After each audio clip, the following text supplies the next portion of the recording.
ஐந்து கரத்தனை யானை முகத்தனை இந்திரி இளம்பரை போடுமையிற்றனை நந்தி மகந்தனை ஞானக் கொழுந்தனை புந்தியில் வைத்து அடிபோற்றுகின்றேனே. அனைவருக்கும் வணக்கம். சிறிது காலமாக புதிய வீடியோக்கள் எதுவும் என்னால் பதிவு ஏற்ற முடியல, சில தவிர்க்க முடியாத காரணங்களால். இந்த வீடியோவில் கூலிப்படை காசை வாங்கிட்டு மனித உயிர்களை கொலை செய்யக்கூடிய கூலிப்படை நீங்கள் கேள்விப்பட்டிருக்கலாம், பார்த்துருக்கலாம். எத்தனையோ கொலைகள் பத்திரிகையில் பார்க்கலாம், நியூஸாக நீங்கள் கேட்கலாம், உங்கள் ஊர்லேயே கூட நடந்திருக்கலாம். அது இந்த மாதிரி கூலிக்கு காசை வாங்கிட்டு கொலை பண்ணக்கூடிய நபர்களுக்கு கிரக நிலைகள் எப்படி இருந்தால் இந்த பாதக செயல்களை அவர்கள் துணிந்து செய்வார்கள் அப்படிங்கிறத பார்ப்போம் இந்த வீடியோவில். கூலி என்றால் சனி, படை என்றால் செவ்வாய். படை என்றால் செவ்வாய் அண்டு கேதுவையும் குறிக்கும். முக்கியமான கோள் கேது. இந்த கூலிப்படை அப்படின்ட்டாலே செவ்வாய் அண்டு சனி காம்பினேஷன் தான். சரி, ஒருத்தருடைய ஜாதகத்தில் லக்னத்திலேயோ ஒரு எந்த லக்னமாக நீங்கள் பிறந்த எந்த லக்னமாக வேணாலும் இருக்கலாம், லக்னத்திலேயோ செயல்ஸ்தானம் என்று சொல்லக்கூடிய 3ஆம் இடத்திலேயோ கர்மஸ்தானம் என்று சொல்லக்கூடிய 10ஆம் இடத்திலேயோ இந்த சனி செவ்வாய் சேர்ந்து அமர்ந்து,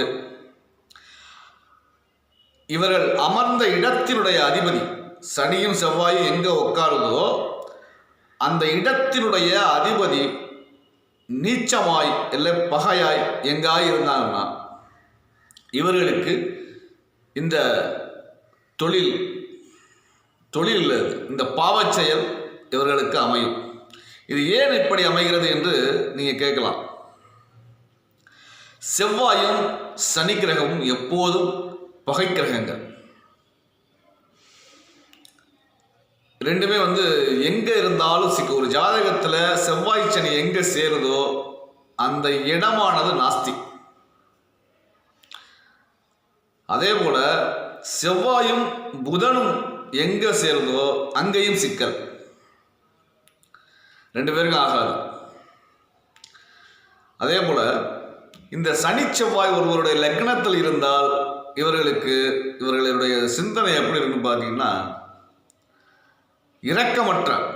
இரக்கமற்ற சிந்தனை இருக்கும். இவங்களுக்கெல்லாம் கொடூரமான சிந்தனை இருக்கும். செயல்ஸ்தானம் சொல்லக்கூடிய அந்த 3ஆம் இடத்துல இருக்கும் பொழுது சனி செவ்வாய் சேர்ந்து இருக்கும் பொழுது இவங்க எதையுமே துணிச்சலாக செய்வாங்க. பயம்ங்கிறதே இவங்களுக்கு சுத்தமாகவே இருக்காது. ஆனால் இந்த பயம் இல்லாமை இவர்களை கொண்டு எங்கே விடும்னு பார்த்தீங்கன்னா சிறைச்சாலையில் கொண்டு விடும், ஆயுள் தண்டனை கைதியாக கொண்டு விடும். இது ஏன் நடக்குதுன்னு கேட்டிங்கன்னா, இந்த பகை கிரகங்கள் முன் செய்த பாவம், உன் ஜென்மத்தில் செய்த பல ஜென்மங்களாக செய்த பாவம் இந்த ஜென்மத்தில் சூழ்ந்து உங்களை சிறைச்சாலைக்குள்ள அனுப்புறதுக்கு திட்டமிட்டு கிரக நிலைகள் அமரும். ஆமாம், இப்போ ஒருத்தன் கூலிக்கு ஒருத்தர் ஒன்றுமே பண்ணாதவனோ ஒருத்தர் எனக்கு இன்னொருத்தருக்கு பிடிக்கல, நான் இப்போ அவனை போடுறதுன்னு நினைக்கிறேன், கூலிப்படையை பிடிச்சி காசை கொடுத்து அவனை போடுறான் அப்படிங்கிற கூலிப்படையை காசை விட்டு போட்டு போயிடலாம். இந்த பாவச்செயல் என்னையும் சாரும். அவன் காசு வாங்கிட்டு வெட்ட வந்தான்ல அவனையும் சாரும். அப்போ அவன் அனுபவிக்கணும்ல. அடுத்த பிறப்பெடுக்கும் பொழுது அவனுடைய கிரக நிலைகள் இப்படி தான் உட்காரும். நீ சிறைச்சாலைக்குள்ளே போ அப்படின்ட்டு. அடுத்த பிறப்புன்னு கிடையாது, இதே பிறப்பிலேயே நடக்கும். அவனுடைய கோள் இந்த பிறப்பிலேயே அவனுடைய ஜாதகத்தில் ஒன்று என்கவுண்டர் இல்லைன்னா சிறைச்சாலை இப்படின்னு அவனுக்கெல்லாம் அந்த எழுதப்பட்டிருக்கும். அது அவனோட ஜாதகத்தெல்லாம் பார்த்தா தெரியும் நமக்கு. இதில் பெரும்பகுதி பார்த்தீங்கன்னா கொலை செய்வது என்று ஜோதிடத்தில் கொலை அப்படின்னு பார்த்தீங்கன்னா இது யாருக்கு அங்கீகாரம் கொடுக்கப்பட்டிருக்கு, எந்த கிரகத்துக்கு கொலை செய்வது அங்கீகாரம், அது என்ன அங்கீகாரம் பெற்ற கொலைன்னா கொலை செய்வதற்கு தயங்குபவனுக்கு இந்த அங்கீகாரம் வழங்கப்பட்டிருக்கிறது. பாவச் செயலை ஏற்றுக்கொள்ள விருப்பமில்லாதவனுக்கு இந்த கொலையானது அவன் செய்வதற்கு அங்கீகாரம் ஜோதிடத்தில் இறைவனால் விதிக்கப்பட்டிருக்கு. ஆனால் அவன் செய்ய மாட்டான். யார் அந்த கோள்னா கேது பகவான், ஞான மோட்சக்காரன் கேதுவுக்கு தான் இது விதிக்கப்பட்டிருக்கு, கொலை செய்தல் அப்படின்ட்டு. ஆனால் கேதுவும் கொலை செய்வான். அவன் செய்யக்கூடிய கொலையானது நியாயமாக இருக்கும். ஏன்னா அவன் வெட்டி சாய்த்தவன் ஒரு அசுரனாக இருப்பான், இல்லைன்னா பல பேருக்கு பல குடியை அழித்தவனாக இருப்பான், பல பேருக்கு தீங்கிழைத்தவனாக இருப்பான், பல தாலி அறுத்தவனாக இருப்பான். இந்த கேதுவனுடைய கொலை இப்படி தான், இவருடைய கொலை இப்படி தான் இருக்கும், தீயவனை அழித்தல். ஆனால் இந்த காம்பினேஷன் பார்த்தீங்கன்னா செவ்வாய் சனி காம்பினேஷன் பார்த்தீங்கன்னா காசு கிடைக்குதா, காசு கிடைச்சோன்னா அவன் யாரு என்ன ஏது எதுவும் போட்டான், அவன் போட்டுருவான். அவனுக்கு வேண்டிய காசு. அங்கீகாரம் அளிக்கப்பட்ட கோள் கேதுக்கு தான், ஜோதிடத்தில் அங்கீகாரம் அளிக்கப்பட்ட கோள் கேது தான் கொலை செய்வதற்கு அது இன்னும் எப்படி எடுத்துக்கலாம். நீங்கள் எப்படி கொலை செய்வதுதான் எப்படின்னா, இப்போ அரசர் காலத்துலலாம் இருக்கும் பொழுது தூக்கில் போடுறதுக்குன்னு ஒருத்தர் இப்போ இருக்காங்க. தூக்கில் போடுறதுக்குன்னு அரசாங்கத்துக்கு தூக்கில் போடுறதுக்குன்னே ஒருத்தர் இருப்பாங்க. அவரெல்லாம் கேதுவனுடைய ஆதிக்கம். ஏன்னு கேட்டிங்கன்னா முறையாக விசாரித்து, நியாயமாக விசாரித்து, சாட்சிகள்லாம் விசாரித்து அதுக்கு பிறகுதான் இதெல்லாம் சரியாக இருக்குது, இவன் சாவதற்கு சரியான நபர் தான் அப்படின்னு தூக்கில் போடுவோம். தூக்கில் போடக்கூடிய அந்த நபர் இருக்கார் பார்த்தீங்களா, காவல்துறை அதிகாரிலாம் போட மாட்டாங்க. இதுக்குன்னு ஒரு நபர் இருப்பான். அந்த நபர் தான் கேதுவனுடைய ஆதிக்கம். அவன் 4 பெண்களை கற்பழித்து கொலை பண்ணியிருப்பான். ஒரு திருடுறதுக்கு வீட்டுக்குள்ளே போய் 4 பேரை குத்தி கொண்டுட்டு திருடிட்டு போயிருப்பான். இப்போ அவன்லாம் சாவறதுக்கு அவன்லாம் உயிரை விட்டே ஆகணும். அவன்லாம் அரசாங்கம் இதுக்கான எல்லாமே விசாரித்த பிறகு அவனுக்கு நீதி அரசர் நீதி வழங்குறார். இவனை சாகும் வரை தூக்கில் இட வேண்டும் அப்படிங்கும்போது அந்த காரியத்தை மாட்டி இழுத்து விடுறதுக்கு நபர் வேணும். அதுக்குன்னு பரம்பரையாக வருவாங்க. அப்பா பண்ணியிருப்பார் தொழிலை, பையன் பண்ணுவான், அடுத்தது அவன் பையன் பண்ணுவான். இந்த நபரெல்லாம் கேதுவனுடைய ஆதிக்கத்தில் வந்துடுவாங்க. நியாயமான கொலை, அங்கீகாரம், இறைவனால் அங்கீகரிக்கப்பட்ட கொலையாளிகள்லாம் யாருன்னு பார்த்தீங்கன்னா கேது. ராகு இதில் ஈடுபாடு. ராகு அது புத்திசாலித்தனமாக திருடுதல். அது ராகு. அது ராகுவை பற்றி பேசும்போது இதுக்கு முன்னாடி வீடியோக்கள் பார்த்தீங்கன்னா தெரியும். ஒருவருடைய லக்னத்தில் இந்த செவ்வாய் சனி சேர்ந்து லக்னாதிபதி வலு குன்றி போயிருந்தாலும், பகை போயிருந்தாலும் அவனுக்கு சிந்தனைகள் இப்படி தான் போகும். 3ஆம் இடத்துல இருந்தாலும் அப்படி தான் ஆகும், 10ஆம் இடம் கர்மஸ்தானத்தில் இருந்தாலும் அப்படி தான் ஆகும். அதே போல் 10ஆம் இடத்தை இந்த 2 கோள்களும் பார்த்துச்சுன்னா, 2 கோளும் சேர்ந்துடும், வேறு எந்த கோளும் இருக்கக்கூடாது. சனி செவ்வாய் சேர்ந்து ஒரு லக்னத்திலேருந்து 10ஆம் இடத்தை இந்த 2 கோளும் பார்த்துச்சுனாலும் இந்த மாதிரி ஒரு பாவத்தொழில், மனிதனை அழிக்கக்கூடிய ஒரு செயலில் ஈடுபட்டு அவனை அதை செத்து போயிடுவான். அதாவது பழமொழி சொல்லுவாங்க, அருவாடுத்தவனுக்கு அருவாவோட தான் சாபம் அப்படிம்பாங்க. அதுபோல் அவனும் அதை செத்து போயிடுவான். சரி, இது ஏன் நடக்குதுன்னு பார்த்தீங்கன்னா, அதான் சொல்கிறேன்.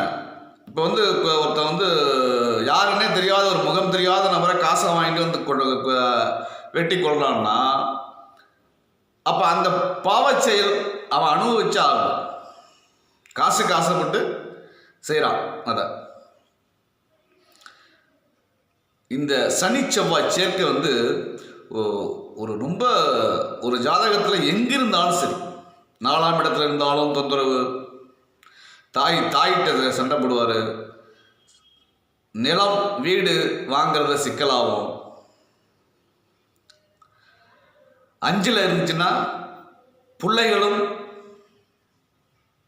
தகப்பனுக்கும் பிள்ளைக்கும் சண்டை வந்துடும். தகப்பனையே சில பேர் பிள்ளையே தகப்பனை கொள்ளுவான், தகப்பனே பிள்ளைய கொள்ளுவான். இதெல்லாம் 5ஆம் இடத்துல உள்ளது. 6ஆம் இடத்துல இருக்கிறதும் நோய் நொடி தான், அதுவும் நல்ல இடம் கிடையாது. இருந்தாலும் நோய் நொடி ஏற்பட்டால் கூட ஓரளவு புழைச்சி வந்துடக்கூடிய அமைப்பு தான் ஏற்படும். ஏன்னா 6 வந்து சனிக்கு ஏற்ற இடம், செவ்வாய்க்கு ஏற்ற இடம் கிடையாது, சனிக்கு ஏற்ற இடம். அதனால் பெரிய பாதிப்பு இருக்காது. 7ல் இருந்துச்சுன்னா சனி செவ்வாய் சேர்க்க திருமண வாழ்க்கை பாதிப்பு, கணவன் மனைவி ஒற்றுமையின்மை, விவாகரத்து, வேறு பெண்ணுடன் தொடர்பு, வேறு ஆணுடன் தொடர்பு, சனி செவ்வாய் சேர்க்க ஒரே பொழுதன்னைக்கு காலையில் ஏஞ்சில ராத்திரி படுக்கிற வரையும் சண்டையாக இருக்கும். 7ஆம் இடத்துல சனி செவ்வாய் சேர்க்க காலையில் எழுந்து எல்லாம் பேச ஆரம்பிப்பாங்க, 2 பேரும் சண்டை போட்டுக்க ஆரம்பிப்பாங்க, நைட்டு படுக்கிற வரைக்கும் இருக்கும். அது ரொம்ப மோசமான ஒரு சேர்க்கை. அது 7ஆம் இடத்துல சனி செவ்வாய் சேர்க்கை எந்த லக்னமாக இருந்தாலும் சரி. அதே போல் 8ஆம் இடம் உயிர்கண்டம், ஆயுள் ஸ்தானம். 8ஆம் இடத்துல இருக்கிறது நித்தியகண்ட பூர்ணாயுஷ்மா, நித்தியகண்ட பூர்ணாயுள். 8ஆம் இடத்துல இருக்கிறதும் உடல்நிலை பாதிப்பு, உயிருக்கு கண்டம், இந்த மாதிரி ஏற்படும் 8ஆம் இடம். 9ஆம் இடம் இருக்கிறது தகப்பன் வழி சொத்து கிடைக்காம போகிறது, தகப்பன்கிட்ட எப்போதுமே பிரச்சனை, பிள்ளைக்கும் தகப்பனுக்கும் எப்போதும் பிரச்சனை, வெளிநாடு சென்றதில் சிக்கல், வெளியூரில் போய் அடிபட்டு இறக்கிறது, இப்படியெல்லாம் 8ஆம் இடம் சொல்லிக்கிட்டே இருக்கலாம். அது மாதிரி 8லையும் சரி இருக்காது. இந்த இவர்களில் வந்து சனி செவ்வாய் கூட்டணி எங்கே இருந்தாலும் அது வந்து சிக்கல் தான். ஒரு ஜாதகத்தில் எங்கே இருந்தாலும் சிக்கல் தான். சரி, என்ன செய்யலாம் அப்படின்னா, இவர்கள்லாம் என்ன செய்யலாம்னா, உங்களுக்கு 7ஆம் இடத்துல இருக்குது அப்படின்னா, ஒரு 7ஆம் இட சம்பந்தமான இன்னைக்கு வந்து ஒரு களத்திரஸ்தானத்தில் இருக்குது அப்படின்னா, நமக்கு முன்னோர்கள் எப்படி வாழ்ந்தாங்க, ஒரு மனைவி, ஒரு கணவனுக்கு ஒரு மனைவி, வேற எதுவும் நினைக்காம அந்த வாழ்க்கையை பயணித்து முடித்தாங்க. சில எல்லாரும் சொல்ல பல பேர் இருந்திருக்காங்க அந்த மாதிரி ஒருவனுக்கு ஒருத்தியா. ஏன்னா 7ஆம் இடத்துல வந்து குழப்பிக்கிட்டே இருக்கும் எப்போதுமே. 7ஆம் இட களத்திரஸ்தானத்தில் சனி செவ்வாய் சேர்ந்துச்சுன்னா சரி விவாதம் பண்ணிட்டு இன்னொரு கல்யாணம் பண்ணலாமா, அவன் பொம்பளை என்ன நினைப்பான்னா, பெண்கள் என்ன நினைப்பாங்கன்னா சரி விவாதத்தை பட்டு நம்ம இன்னொரு கல்யாணம் பண்ணிக்கலாமா, இல்லைன்னா வேறு தொடர்புகள் ஏற்படுத்திக்கலாமா, இப்படி வந்து 7ஆம் இடத்தவங்களை போட்டு குழப்பிக்கிட்டே இருக்கும். அதனால் அதுமாரி இருக்கிறவங்க ஒரு ஜோதிடர், நல்ல ஒரு ஜோதிடரை கன்சல்ட் பண்ணி எப்படி நடக்கணும் இதுக்கு அப்படின்னு நீங்கள் கேட்டுக்கலாம். ஒவ்வொரு பாகத்தில் இருக்கும்போது பலன் மாறுபடும். லக்னத்தில் இருந்தால் ஒன்று, 2ஆம் இடத்துல இருந்தால் குடும்பம், வாக்கு, அதாவது 2ஆம் இடத்துல இருக்கும்போது சனி செவ்வாய் சேர்க்க இருக்கும் பொழுது நல்ல வார்த்தையாக வாயில வராது, அபசகுண வார்த்தையாக வரும். நீங்கள் பேசுகிறதெல்லாம் பிறருக்கு பெரிய ஒரு நீங்கள் பேச்சே உங்களை வந்து பல விரோதிகளை உண்டு பண்ணும். கையில் பணம் கிடைக்கிறதுங்கிறது ரொம்ப கஷ்டம். சனி செவ்வாய் தனஸ்தானம் இருக்கும்போது வரக்கூடிய பணம்லாம் போயிட்டே இருக்கும். 10ஆம் இடத்துல இருக்கும்பொழுது இந்த நான் சொன்ன பலன் தான் இந்த பலன் தான் நடக்கும்னு கிடையாது. ஒவ்வொரு மனிதனுக்கும் மாறுபடும். ஒருத்தர் மாட்டாடுறதுக்கு 10ஆம் கர்மஸ்தானத்தில் போய் சனி செவ்வாய் இருக்கும்போது ஒருத்தர் மாட்டாடுத்துக்கிட்டே இருப்பான், ஒருவர் வந்து ஆட்டை எடுத்துக்கிட்டே இருப்பார். ஏன்னா ரத்தம் தான் செவ்வாய். அங்கே சனி செவ்வாய் சேர்ந்துட்டாலே இந்த மாதிரி ரத்தத்தை பார்க்கக்கூடிய வேலைகள் அமையும் அவர்களுக்கு. அதே மட்டும் செவ்வாய் மட்டும் தனிச்சிருந்தாருன்னா, 10ஆம் இடத்துல செவ்வாய் மட்டும் தனிச்சிருந்தாருன்னா காவல்துறை, மிலிட்ரி, பூமி சம்பந்தமான ரியல் எஸ்டேட், இரத்த சம்பந்தமான தொழில்கள், டாக்டர், ஆப்ரேஷன், இப்படி போயிட்டே இருக்கும். 11ஆம் இடத்தில் சனி செவ்வாய் சேர்க்க மூத்த சகோதரம் இருந்துச்சுன்னா அவங்கள சிக்கல், லாபம் கிடைக்கிறதுல சிக்கல். ரெண்டாம் திருமணம் செய்தும் அதுவும் சரியில்லாமல் போகிறது. ரெண்டாம் திருமணம் பண்ணி அதுவும் சரியில்லாமல் அதுவும் விவகாரத்தாகிறது, அதுவும் மரணம் அடைவது. இப்படி 12ஆம் இடத்தில் சனி செவ்வாய் சேர்க்கை என்ன பண்ணும்? மோட்சஸ்தானம், விரயஸ்தானம் அப்படின்னு சொல்லக்கூடிய 12ஆம் இடம் தூக்கத்தை குறிக்கக்கூடிய ஒருவருடைய தூக்கம், அயர்ந்து தூங்கக்கூடிய தூக்கத்தை கொடுக்கிறது. தூங்கவே முடியாமல் தவிப்பார். தூக்கத்துக்காக பல மாத்திரைகளை சாப்பிட வேண்டியது, ஒரு மென்டல் ஸ்டேஜை கொண்டு விட்டுரும். ஆனால் சனி செவ்வாய் 12 இருப்பது மென்டல் ஸ்டேஜுக்கு தூக்கம் இல்லாமல் போய் மென்டல் ஸ்டேஜுக்கு கொண்டாந்து விட்டுரும். உடம்புல ரத்த கொதிப்பு அதிகமாக வர்றது, தூங்கவே முடியாதவரால். ஏன்னா தூக்கஸ்தானம் அயன சயனஸ்தானம்னு பேர். அது பேர் 12ஆம் இடத்துக்கு. ஒரு நல்ல ஒரு தாம்பத்தியம் அவருக்கு கிடைக்காது. 12ஆம் இடத்துல இருக்கும்போது நல்ல தாம்பத்தியம் கிடைக்காது அவருக்கு. நன்றி. அடுத்த வீடியோவில் இன்னும் விரிவாக அலசுவோம். எனது வீடியோவை அன்பு நண்பர்கள், இதை பார்க்கக்கூடியவர்கள் ஒரு குரு தட்சணையாக சப்ஸ்கிரைபர் செய்து பாருங்கள். நன்றி, வணக்கம்.